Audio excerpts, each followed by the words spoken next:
बुलढाणा जिल्ह्यात 2 मुलांनी आत्महत्या केल्या लग्न जमत नाही म्हणून.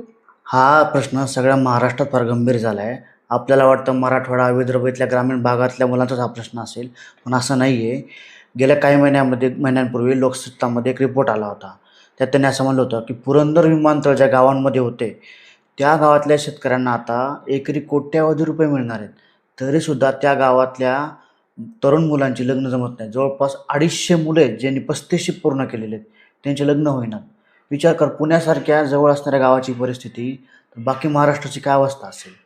शेतकरी मुलाचं फार अवघड झालेलं आहे. आणि फक्त शेतकरीच नाही, जे ग्रामीण भागामध्ये छोटा मोठा व्यवसाय करून घर चालवतात, जे बेरोजगार आहेत आणि काहीच करता येत नाही म्हणून जे शेती करतात, त्या सर्वांचंच अवघड होत चाललं आहे.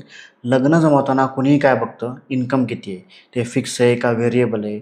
आता अति अपेक्षेमुळं चुकीचा पायंडा पडत चालला आहे, हे तेवढंच खरं आहे. पण मुळात काय झालं आहे, प्रत्येकाला या सोशल मीडियामुळं अर्बन लाईफचं एक सेल्फ ऑब्सेशन तयार झालं आहे.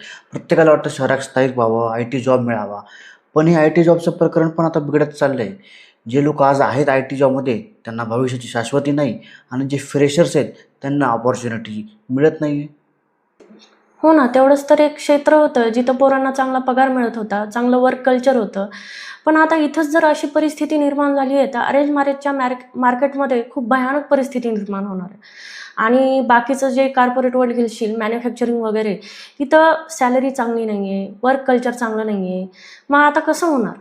आणि बिझनेस म्हणलं तर पोरी नको म्हणतात, घरचे नको म्हणतात. आणि पोराला 28व्या वर्षी त्याचं घर पाहिजे, पुण्यात फ्लॅट पाहिजे, गावाकडं शेती पाहिजे, घर पाहिजे. वयाच्या 28व्या वर्षी एका मुलानं काय काय करायचं? आणि समजा एखाद्या पोराकडं हे जर असलंच, तर मग त्या पोरीला तिथं नीट वागणूक मिळेल का नाही याची काय खात्री आहे? आपण बघत नाही का आजकाल किती हुंडाबळीचे प्रकरण चालू आहेत? हे मुलींचे हुंडाबळी आणि मुलांचे लग्नबळी इथून पुढं कमी होतील याची काही शाश्वती नाही.